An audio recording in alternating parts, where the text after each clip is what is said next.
से पहले भी हमने एक बार बात की थी। एक अर्ली ट्रेंड हम देखते हैं कि जैसे कि 7 मई को 4,14,000 के करीब केसेस देश में उस दिन आए थे, वह घटते घटते 4,03,000 केसेस के करीब 9 तारीख को हमने देश में नोट किया। पिछले 2 दिनों में एक डिक्लाइन इन केसेस नोट किया जा रहा है, जो कि 3,66,000 कल था, यानी कि पिछले उससे पहले 24 घंटों में था, जो कि घटकर 3,29,942 केसेस पिछले 24 घंटे में देश में नोट किया गया है। हम आप लोगों की दृष्टि में लाना चाहेंगे, यह एक बहुत अर्ली ट्रेंड है और जरूरी है कि इस ट्रेंड को एनालाइज करते हुए स्टेट लेवल पर, डिस्ट्रिक्ट लेवल पर Covid management, Covid containment related activities पर हमारे प्रयास उसी तरह से चलते रहें। इसी तरीके से हमने देखा कि जहां 9 मई को देश में 4,092 डेथ रिपोर्ट हुई थी, उसमें भी कुछ कमी नोट की गई है और कुछ डेथ्स में भी हमने इसको लेटेस्ट ट्रेंड को हम नोट कर रहे हैं। हम देखें कि स्टेट वाइज एक्टिव केसेस अगर इनको एनालाइज करें तो पाते हैं कि 1 लाख से अधिक एक्टिव केसेस देश में अभी 13 स्टेट्स में हैं, 50,000 से 1 लाख एक्टिव केसेस 6 स्टेट्स में हैं और 50,000 से कम एक्टिव केसेस 17 स्टेट में हैं। यहां हम आप लोगों की दृष्टि में लाना चाहेंगे, पिछले कुछ दिनों तक करीब 12 स्टेट ऐसी थी जहां पर कि 1 लाख से अधिक एक्टिव केसेस थे।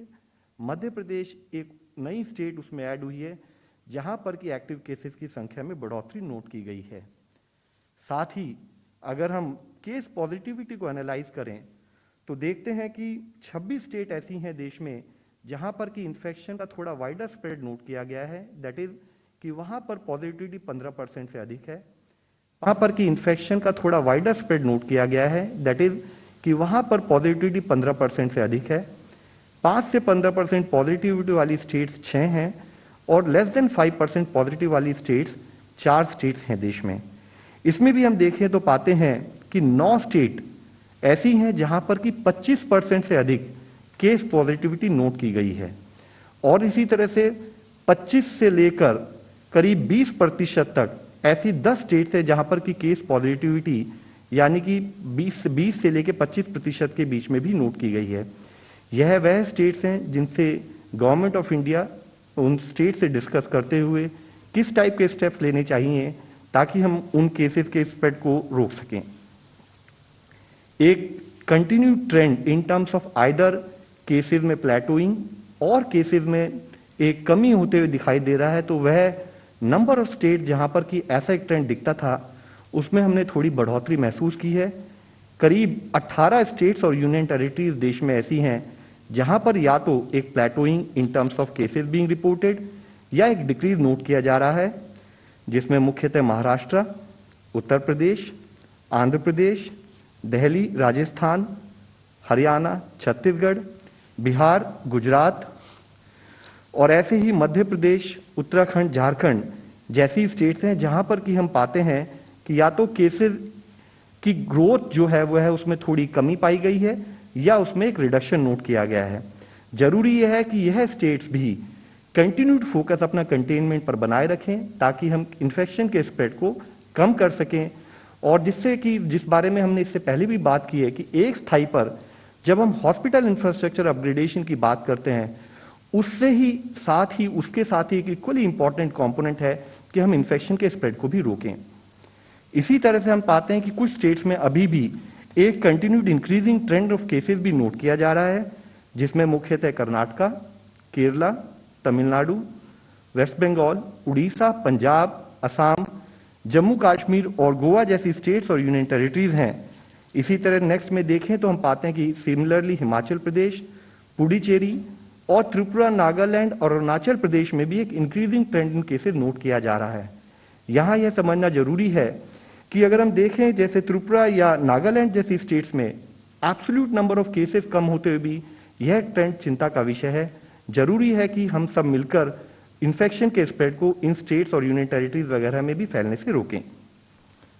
ओवरऑल ऐसे कुछ जिले जहां पर कि हम केसेस में एक कमी होती देख रहे हैं वो भी हम आप लोगों की दृष्टि में लाना चाहेंगे, जिसमें मुख्यतः मैं पुणे, लखनऊ, वाराणसी, रायपुर और दुर्ग के बारे में बताना चाहूंगा, जहां अगर आप देखें तो वीक ऑन वीक बेसिस पर कंटिन्यू डिक्रीज हमें यानी कि 19 से 25 अप्रैल से लेकर 3 से 9 के बीच में कंटिन्यू डिक्रीज इन केसेस दिख रहा है।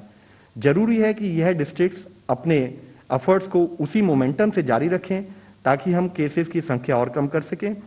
इसी तरह से कुछ और जिलों में भी पिछले 2 हफ्ते में एक जो डिक्रीज दिखा है, जैसे पटना में, पालगढ़ में, रांची में, कानपुर नगर उत्तर प्रदेश में जिस तरह से एक ट्रेंड दिख रहा है, जरूरी है कि हमारे एफर्ट्स उस डायरेक्शन में उसी सतत मोमेंटम के साथ चलते रहें। एरियाज ऑफ कंसर्न के रूप में हम देखें तो पाते हैं कि कुछ ऐसे भी जिले हैं जहां पर केसेस में ग्रोथ भी नोट की जा रही है, जिसमें मुख्यतः अगर आप देखें बेंगलुरु अर्बन, देहरादून, ईस्ट गोदावरी आंध्र प्रदेश, विशाखापट्टनम, चेंगलपट्टू और तिरुवल्लुर तमिलनाडु, इनमें आप देखें तो पिछले 15 दिनों में एक कंटिन्यूड ग्रोथ ट्रेजेक्टरी दिख रही है। जरूरी है कि यहां पर कंटेनमेंट एफर्ट्स और एक अधिक हम उस पर पर्याप्त मात्रा में करें ताकि हम केसेस का इन्फेक्शन का स्प्रेड को रोक सकें। एक पॉजिटिव और न्यूज भी हम आप लोगों की दृष्टि में लाना चाहेंगे। हमने एनालाइज किया तो पाया कि कुछ ऐसे जिले हैं देश में जहां पर कि एक स्थाई पर टेस्टिंग बढ़ाई गई, लेकिन साथ ही वहां पर पॉजिटिविटी में भी डिक्रीज नोट किया गया। तो जैसे उन जिलों की संख्या 15 से 21 अप्रैल के समय में 73 जिले ऐसे थे जो बढ़कर 22 से 28 अप्रैल में 125 जिले हुए, और 29 अप्रैल से 5 मई के अगर उस पीरियड को एनालाइज करें तो हम देख रहे हैं कि ऐसे जिलों की संख्या भी बढ़ रही है, which is a positive trend and this needs to be continued.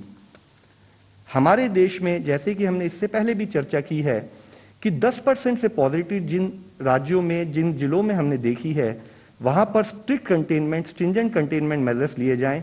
तो ऐसे जिलों को भी हम आप लोगों की दृष्टि में लाना चाहेंगे, जिसको हम अपनी वेबसाइट पर भी डे टू डे बेसिस पर हाईलाइट करते हैं, जहां पर कि हम स्टेट्स और डिस्ट्रिक्ट्स के साथ मिलकर एफर्ट्स कर रहे हैं कि वहां पर इन्फेक्शन का स्प्रेड कम किया जा सके। ऐसे 533 जिले भी हैं देश में जिस पर जरूरत है कि स्ट्रिंजेंट एक्शन उसी स्थाई से चलते रहें। एक पॉजिटिव न्यूज और हम आप लोगों के सामने लाना चाहेंगे।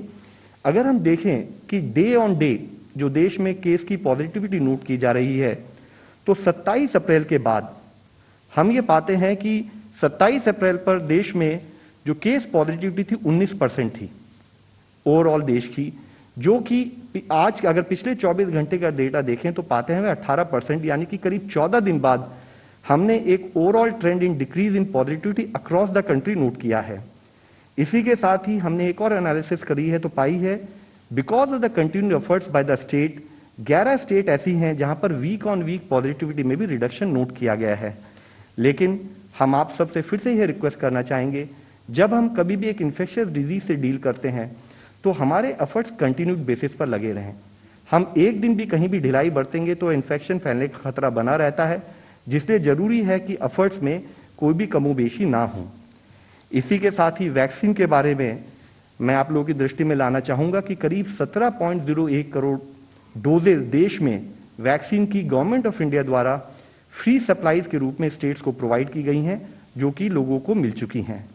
इसी के साथ ही हमने स्टेट्स के साथ कोलैबोरेट करते हुए 18 से 44 साल के जो लोग हैं जिनको कि स्टेट डायरेक्ट परचेज के थ्रू या प्राइवेट सेक्टर डायरेक्ट परचेज के थ्रू प्रोवाइड कर सकता है, उसको भी फैसिलिटेट करते हुए हम देखते हैं कि करीब 25.59 लाख डोजेज उस एज ग्रुप को भी दी जा चुकी हैं। हम एक और इस विषय आपकी दृष्टि में लाना चाहेंगे। अगर आप देखें तो पाते हैं कि आज रनअवे स्प्रेड ऑफ इन्फेक्शन जो कि कुछ प्रांतों में नोट किया गया, उसके लिए जरूरी है कि स्ट्रिंजेंट कंटेनमेंट एक्टिविटी जो कि मिनिस्ट्री ऑफ होम की गाइडलाइंस के द्वारा और ministry of health government of India के द्वारा स्टेट्स को प्रोवाइड की गई हैं, उस पर हमारा कार्य चलता रहे। एक केस एनालिसिस के रूप में देखें तो पाते हैं कि कैसे स्ट्रिंजेंट कंटेनमेंट मेजर्स हमें इन्फेक्शन के स्प्रेड को कम करने में सहायक हो सकते हैं। पुणे के बारे में अगर आप एनालाइज करें तो आप पाएंगे कि करीब 69.7% केस पॉजिटिविटी 1 मार्च वाले वीक में जब वहां नोट की गई, तो उस टाइम पर नाइट कर्फ्यू जैसे कुछ जो कर्बिंग मेजर्स हैं वो इंप्लीमेंट किए गए। लेकिन साथ ही नाइट कर्फ्यू के बाद जब 15 दिन का एक रिलेटिवली मोर स्ट्रिंजेंट प्रोसेस इनिशिएट किया गया, जो कि 29 मार्च से 12 अप्रैल तक में, तो एक स्थाई पर केसेस में ग्रोथ ट्रेजेक्टरी में हमने देखा कि कमी आई। और उसके साथ ही आप देखेंगे कि continued measures in terms of जो ये हमारा जो लॉकडाउन या कंटेनमेंट मेजर जो वहां पर इनिशिएट किए गए, जब वो फर्दर 15 दिन के लिए बढ़ाए गए तो 2 स्थाई पर हमें वहां पर बेनिफिट दिखाई देते हैं। एक हम देखते हैं कि इस लॉकडाउन के इनिशिएट करने से पहले जब केस पॉजिटिविटी 41.8% थी, वह घटकर अब 23.4% रह गई है। और उसी के साथ ही जो एक पीक हमने बीच में हाई ग्रोथ ट्रेजेक्टरी नोट की थी, अब उन केसेस में भी कमी आ रही है। हम आप लोगों की दृष्टि में लाना चाहेंगे कि night curfew coupled with restrictions on mass gatherings, on avoiding intermingling of people, on ensuring that non-essential activities for a limited period can be sort of delayed for a period of 14 to 15 days, which is what is important from an epidemiological angle, is critical to ensure कि हम infection spread को कम कर सकें। इसी के साथ ही एक और केस एनालिसिस हम आप लोगों के सामने रखना चाहेंगे। जैसे कि मुंबई के बारे में, मुंबई एक बहुत बड़ा शहर है, वहां पर कॉरपोरेशंस और स्टेट गवर्नमेंट के जो उन्होंने इनिशिएटिव लिए, वह इनिशिएटिव ने कैसे वहां के प्रोसेस को, हॉस्पिटल एडमिशन को एड किया, वह हम आप लोगों को बताना चाहेंगे। मुख्यतः वहां पर किया ये गया कि सिटीजन एंगेजमेंट के लिए जो कंट्रोल रूम का था, वह मुंबई कॉरपोरेशन के लेवल पर ना करते हुए उसको 24 वार्ड में 24 कंट्रोल रूम बनाए गए और जितने भी वहां टेस्ट रिजल्ट आते थे, उन टेस्ट रिजल्ट्स को मेन कंट्रोल रूम में लेते हुए, जो भी लैब थी उनसे डेटा लेते हुए, उसको वार्ड वाइज सेग्रीगेट किया गया और सेग्रीगेट करके उन respective ward wise control rooms को भेजा गया। इन कंट्रोल रूम में नॉट ओनली टेलीफोन ऑपरेटर्स, वहां पर डॉक्टर्स और मेडिकल सपोर्ट स्टाफ प्रोवाइड किया गया, उनको एम्बुलेंसेस के साथ कोऑर्डिनेट किया गया, जो कि एनालाइज करता था कि उस पर्टिकुलर वार्ड के रहने वाले जो लोग पॉजिटिव आए हैं, उनको जिसको भी एडमिशन की जरूरत हो, वह उनको उन एम्बुलेंसेस के द्वारा रेस्पेक्टिव हॉस्पिटल्स में एडमिशन कराते थे। इन प्रोसेस की वजह से और इन प्रोसेस के पार्ट के रूप में मुंबई में 800 जो एसयूवीज हैं, उनको भी रिफर्बिश करके मेकशिफ्ट एम्बुलेंस बनाया गया। एक आईटी प्लेटफॉर्म बनाया गया जिससे कि इन एम्बुलेंसेस को ट्रैक किया जाता था। एक सेंट्रलाइज्ड डैशबोर्ड बनाया गया जिससे कि अवेलेबल हॉस्पिटल बेड्स को मॉनिटर किया जाता था। ऐसे ही एक system for procuring hospital bed establish किया गया और जितने भी ये कंट्रोल रूम थे, उन्होंने कोऑर्डिनेटेड एफर्ट ये किया कि पेशेंट को हॉस्पिटल बेड मिलने में समस्या ना हो। इस टाइप के इनिशिएटिव मुंबई ही नहीं और बहुत से प्रांतों में गवर्नमेंट ऑफ इंडिया की जो दिशा निर्देश है उनके तहत चल रहे हैं। हमारा एफर्ट आप लोगों के द्वारा बताने का यही है कि जरूरी है कि ये पॉजिटिव एफर्ट नेशनल लेवल पर सब लोग मिलकर करेंगे तो हम ओवरऑल प्रोसेसेस को ईज कर पाएंगे। इसके साथ ही मैं आप लोगों की दृष्टि में लाना चाहूंगा कि group of ministers headed by health minister union government और जो कंसर्न मिनिस्टर्स हैं, उन्होंने रिसेंटली कोविड-19 की सिचुएशंस का, प्रिपेयर्डनेस का और उसकी प्लानिंग अक्रॉस द स्टेट उसको एनालाइज किया और उससे संबंधित कैसे इन्फेक्शन स्प्रेड को रोका जाए दिशा निर्देश जारी किए। साथ ही यूनियन हेल्थ मिनिस्ट्री ने डिजास्टर मैनेजमेंट एक्ट में एक नेशनल पॉलिसी ऑफ एडमिशन को भी रिसेंटली इनंसिएट किया है, जिसमें मुख्यतः मैं आप लोगों को बताना चाहूंगा, हमने स्पेसिफाई किया है कि कोई भी कोविड-19 पॉजिटिव पेशेंट है, उसके लिए अगर उसका टेस्ट ना भी हुआ हो या रिजल्ट डिले हो रहा हो तो उसको एडमिशन के लिए ना रोका जाए, उसको सस्पेक्ट वार्ड में एडमिट किया जाए। इसी के साथ ही कोई भी पेशेंट, उसको कोई भी सर्विसेज को, उसको कभी भी कि वह दूसरे प्रांत से बिलोंग करता है या उसका आईडी कार्ड नहीं है, उस कारण से भी उसको ना ऐसा कोई सिचुएशन क्रिएट ना हो। हमारे पूरे एफर्ट यही है स्टेट गवर्नमेंट से मिलकर काम करते हुए कि हम जो हॉस्पिटल एडमिशन है वह नीड की बेसिस पर हो। जिन पेशेंट्स को हॉस्पिटल में एडमिशन की जरूरत हो उनको समय पर बेड मिल जाए और ऐसे लोग जो पैनिक या किसी और मिस इन्फॉर्मेशन के तहत ऐसे बेड्स ऑक्यूपाई कर रहे हैं जिनकी उनको नीड ना हो, क्योंकि बेड से क्रिटिकल रिसोर्सेज हैं, उसकी कोई कोताही ना हो, उस पर ही हमारा कार्य चलता रहे। इसके साथ ही नॉन कोविड सर्विसेज के लिए जरूरी है कि हम टेली कंसल्टेशन का उपयोग करें। हमारा नेशनल प्लेटफॉर्म ई संजीवनी प्लेटफॉर्म स्टेट्स के साथ तो काम कर ही रहा है, अब उसमें रिटायर्ड डिफेंस ऑफिसर्स भी जुड़ गए हैं, जो कि नेशनल लेवल पर कोई भी अगर पेशेंट, कोई भी अगर सिटीजन जो गाइडेंस चाहता है, वह हमारे इस नेशनल प्लेटफॉर्म ई संजीवनी opd.in पर जा सकता है और कंसल्टेशन बुक कर मेडिकल सहायता भी प्राप्त कर सकता है। धन्यवाद। श्री पीयूष गोयल जी। नेक्स्ट। नमस्कार साथियों, जैसा कि आप अवगत ही हैं कि कोविड केसेस में शार्प राइज होने से ऑक्सीजन की मांग में बहुत बढ़ोतरी हुई और इस संदर्भ में कई इनिशिएटिव्स लिए गए हैं जिनको मैं आपके साथ आज चर्चा करूंगा। संक्षेप में ऑक्सीजन की अवेलेबिलिटी बढ़ाने के लिए उसका प्रोडक्शन बढ़ाया गया है, pressure swing adsorption plant setup किए गए हैं और लिक्विड मेडिकल ऑक्सीजन का इंपोर्ट भी किया जा रहा है। साथ ही इनका मूवमेंट फास्ट करने के लिए टैंकर अवेलेबिलिटी बढ़ाने के लिए जो नाइट्रोजन और आर्गन टैंकर्स होते हैं उनका कन्वर्जन किया जा रहा है, इंपोर्ट भी किया जा रहा है टैंकर्स और कंटेनर्स का, तथा डोमेस्टिक मैन्युफैक्चरिंग भी की जा रही है।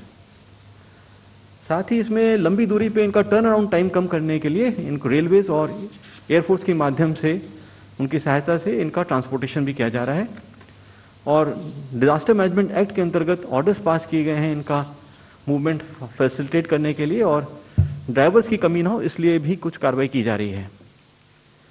ऑक्सीजन डिस्ट्रीब्यूशन हॉस्पिटल्स में ठीक प्रकार से हो इसके लिए वहां पे क्रायोजेनिक टैंक्स जो स्टोरेज के लिए होते हैं उनकी कैपेसिटी और नंबर्स में बढ़ोतरी की गई है तथा ऑक्सीजन सिलेंडर्स का भी प्रोक्योरमेंट किया गया है। मैनेजमेंट एस्पेक्ट से देखते हुए एक जो ऑक्सीजन की डिमांड बढ़ने के कारण एक रैशनल ऑक्सीजन एलोकेशन की व्यवस्था की गई है और ऑक्सीजन डिजिटल ट्रैकिंग सिस्टम के माध्यम से टैंकर्स की रियल टाइम ट्रैक मॉनिटरिंग की जा रही है। साथ ही एक virtual central control room setup किया गया है जो कि 24/7 रियल टाइम मॉनिटरिंग करता है। ऑक्सीजन प्रोडक्शन की अगर हम बात करें तो इसकी कैपेसिटी अगस्त में 6,817 टन थी जो अब बढ़ के 7,314 हो गई है और इसके सापेक्ष जो प्रोडक्शन था वो अगस्त 2020 में 5,700 मैट्रिक टन था जो अब बढ़ के 9,500 मैट्रिक टन हो गया है। अतः जो कैपेसिटी यूटिलाइजेशन है वो 84% से बढ़ के 130% हो गया है। जो सप्लाई है लिक्विड मेडिकल ऑक्सीजन की इसमें भी अगर हम मार्च से कंपैरिजन करें तो 7 टाइम्स इंक्रीज हुआ है। मार्च में ये 1,320 टन थी जो अब लगभग 9,000 मैट्रिक टन हो गई है। साथ ही साथ कई और मेजर्स भी लिए गए हैं ऑक्सीजन की अवेलेबिलिटी बढ़ाने के लिए, जैसे स्टील सेक्टर 630 मैट्रिक टन की एडिशनल प्रोडक्शन कैपेसिटी सेटअप कर रहा है। एयर सेपरेशन यूनिट्स के माध्यम से 683 मैट्रिक टन पर डे की कैपेसिटी बढ़ाई जा रही है और रिफाइनरीज एंड पावर प्लांट्स और steel plants jumbo hospital setup कर रहे हैं यूजिंग गैसियस ऑक्सीजन और इसके माध्यम से 12,400 बेड्स की कैपेसिटी बढ़ाई जा रही है। इसका मैं आपको अभी डिटेल्स भी दिखाना चाहूंगा हाइपरलिंक के माध्यम से। ये हैं जो प्लांट्स और उनकी लोकेशन और उनके अगेंस्ट में कितने बेड्स जो अभी बढ़ाए जा रहे हैं आप देख सकते हैं ऑल ओवर द कंट्री। ये उन सब के विवरण आपके सामने हैं। इसमें सेल के भी हैं और दूसरी प्राइवेट फर्म्स भी हैं, Tata steel, Reliance petrochemical, JSW Vijayanagar, Rashtriya Ispat निगम लिमिटेड विशाखापट्टनम इत्यादि। तो कुल मिला के आप देख सकते हैं कि 12,400 बेड अक्रॉस द कंट्री बढ़ाए जा रहे हैं। साथ ही प्राइम मिनिस्टर केयर्स फंड के अंतर्गत 1 लाख ऑक्सीजन कॉन्सेंट्रेटर्स भी खरीदे जा रहे हैं और 22 अप्रैल से एक आदेश लागू किया गया जिसके अंतर्गत supply of oxygen for non essential industrial purposes prohibit की गई, जिससे कि लगभग 1,000 मैट्रिक टन की अतिरिक्त ऑक्सीजन अवेलेबिलिटी हुई है। देश में 1,619 pressure swing adsorption plants establish किए जा रहे हैं। इसमें हेल्थ मिनिस्ट्री भी कुछ सेटअप कर रही है, कुछ डीआरडीओ कर रहा है, ministry of petroleum and natural gas setup कर रही है और स्टेट्स भी कर रहे हैं। तो आप देख सकते हैं कुल मिला के 1,619। इसके अतिरिक्त जो इंपोर्ट भी किया जा रहा है, हालांकि वर्तमान में हम पर्याप्त स्टॉक्स उपलब्ध हैं ऑक्सीजन के, पर भविष्य में इसकी मांग में वृद्धि होने की आशंका को ध्यान में रखते हुए इंपोर्ट भी किया जा रहा है। तो इसमें आपके सामने उन कंट्रीज का विवरण उपलब्ध है जहां से ऑलरेडी आ रही है और एक फास्ट ट्रैक सिस्टम को लागू किया गया है जिससे कि जहां से भी हमें ऑक्सीजन की सप्लाई मिल सके तो उसको तुरंत लिया जा सके। अब हम बात करेंगे मूवमेंट के बारे में। तो अब आप सबसे पहले मैं आपको दिखाना चाहूंगा कि लॉजिस्टिकल चैलेंज किस तरह का है हमारे सामने। ये एक आप मैप में देख सकते हैं, हमने इसमें डिफरेंट कलर कोडिंग करके आपको दिखाना चाहा है कि डिस्टेंसेस के लिए एक अलग अलग तरह के 3 कलर्स दिखाए गए हैं, red, blue and green, depending on the distance involve, और किस तरह से ये क्वांटिटी प्रोडक्शन साइट से ट्रांसपोर्ट की जा रही है डिफरेंट डेस्टिनेशंस पे। तो एक रफ आइडिया आपको लग जाएगा कि इसमें कितना ज़्यादा एक लॉजिस्टिकल चैलेंज इन्वॉल्व है। और इस चैलेंज में सबसे महत्वपूर्ण कड़ी है ऑक्सीजन टैंकर्स। सामान्यतः ऑक्सीजन टैंकर्स का रोड के माध्यम से, सड़क के माध्यम से इसका मूवमेंट किया जाता रहा है, पर चूंकि मांग में बहुत ज़्यादा वृद्धि हो गई तो हमें इसके लिए ऑक्सीजन टैंकर्स जो अवेलेबल थे उतने पर्याप्त नहीं थे। अतः उनमें नंबर्स बढ़ाने के लिए एक तो नाइट्रोजन और आर्गन टैंकर्स का कन्वर्जन किया गया है, और जैसा कि आप देख सकते हैं 408 इस प्रकार से टैंकर्स कन्वर्ट किए जा चुके हैं ऑक्सीजन टैंकर्स में, और साथ ही इंपोर्ट भी किया जा रहा है। 101 इंपोर्टेड टैंकर्स ऑलरेडी आ चुके हैं और करीब 150 और आने के भी निकट भविष्य में उम्मीद है। साथ ही इसके अलावा 100 टैंकर्स का डोमेस्टिक मैन्युफैक्चर भी किया जा रहा है। तो आप देख सकते हैं मार्च 2020 में जो 1000 के करीब टैंकर्स थे अब बढ़ के लगभग 1680 हो गए हैं। ऑक्सीजन टैंकर्स को मूवमेंट को समय को कम करने के लिए, जिससे कि टर्न अराउंड टाइम कम किया जा सके, इसमें हम रेलवेज और एयरफोर्स की मदद ले रहे हैं। चूंकि भरे हुए टैंकर्स को एयर फोर्स नहीं ट्रांसपोर्ट कर सकता, तो air lifting of empty tankers की जा रही है टू मैन्युफैक्चरिंग साइट्स, जिससे कि एक साइट का कम से कम जो टाइम है ट्रैवलिंग का वो बचाया जा सके। इस प्रकार से देश के अंदर 374 tankers with more than 7000 tons capacity airlift किए गए हैं, और अब्रॉड से करीब 81 containers with capacity of more than 1400 tons import भी किए गए हैं एयरफोर्स की माध्यम से। साथ ही साथ 1252 oxygen cylinders, 3 oxygen generation plants और 835 ऑक्सीजन कॉन्सेंट्रेटर्स भी इंपोर्ट किए गए हैं। रेलवेज की अगर हम बात करें तो रेलवेज में लॉन्ग डिस्टेंस पे ये पाया गया है कि अगर उसको रेलवेज के माध्यम से ट्रांसपोर्ट किया जाए तो समय में काफी कमी आती है। जो रोड के माध्यम से जहां 3-4 दिन लग जाते हैं वो रेलवेज के माध्यम से 1 या 2 दिन में हो जाता है।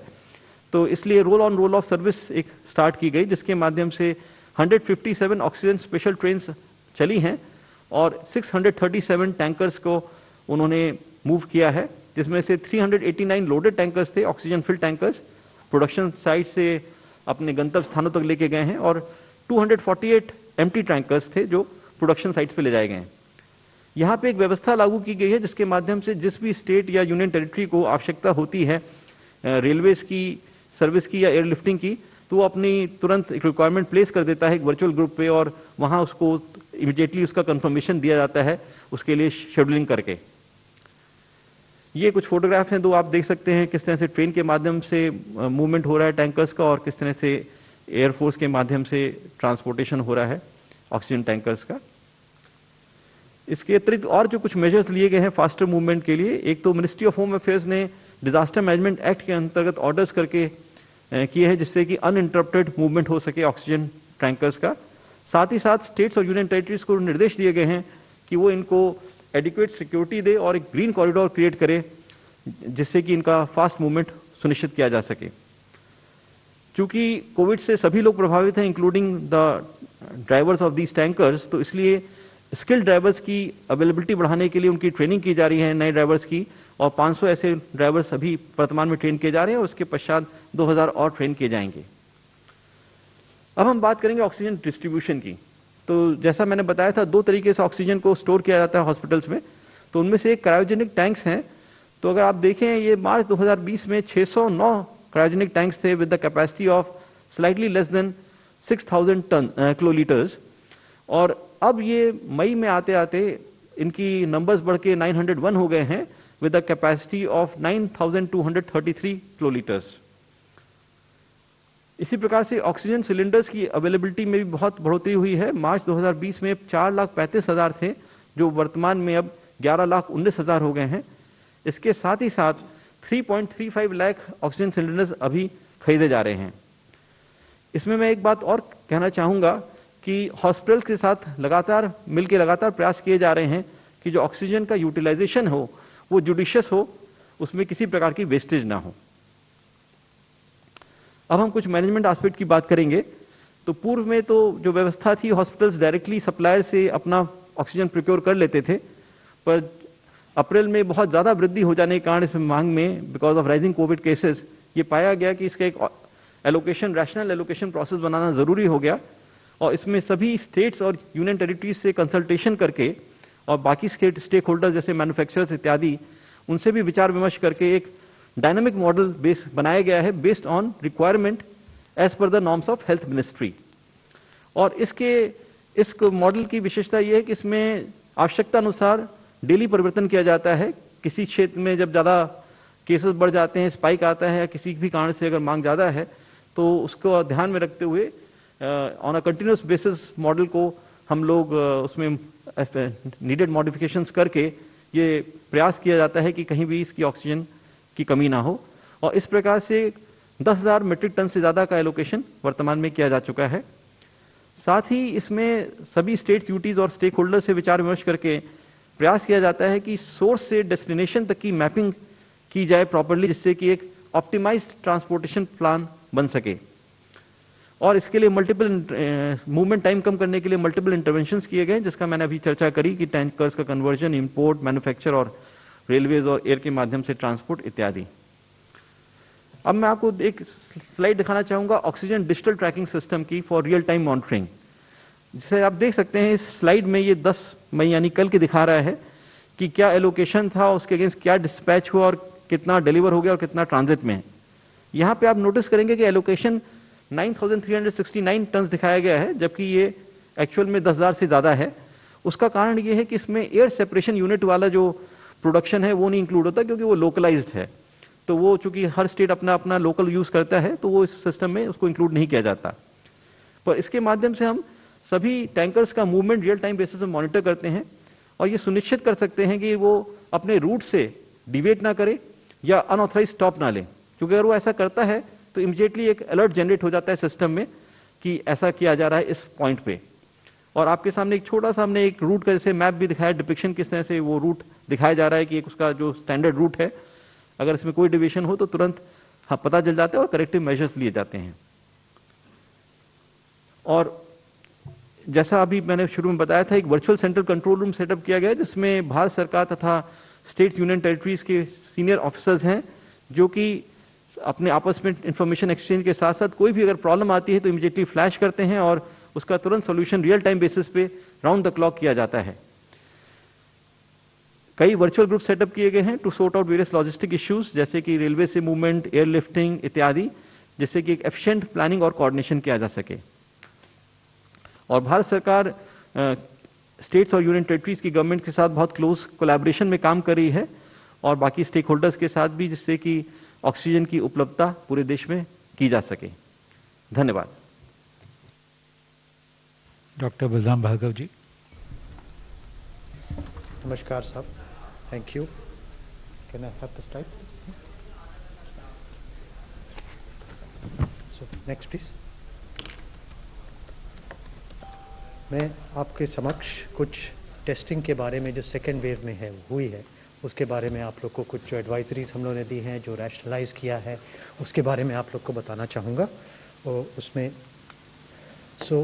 India is facing a massive upsurge of COVID cases, we all know, and the national positivity has been told to be around 20-21%, and about 42% of the districts, which is about 310, they are reporting more than the national average. So early testing and isolation and home-based care is the key to control this transmission or break the chain. I repeat, early testing and isolation. So we have to sometimes wait for the results, so that is a bit of a problem. That is why we have come out with this advisory and we have given it to all the states also. The RT-PCR testing capacity is about 16 lakh per day in our laboratories, and rapid antigen test capacity is also around 17 lakhs per day, and that is the production. We have about 13 companies available on GEM, and we were the first country to use the rapid antigen test in June of last year, and that got approved by WHO in September. So we have been using much ahead of the curve for the rapid antigen tests. And laboratories have been working 24/7 to meet the testing demand. Despite infection among laboratory staff, test performance is still being maintained. Next please. Okay, I'll change it. Okay. So if you look at the testing, the blue line is talking about the percentage, and the green line is talking about the total number of tests that are being done. So in the months of April and May, we are doing on an average of about 16 to 20 lakh RT-PCR plus RAT tests combined per day. On April 30th, 2021, we did 19,45,299 tests. That is the highest number of tests by any country ever. Even the US has never reached this number of 19,45,299. On May 5th, it was 19,23,100.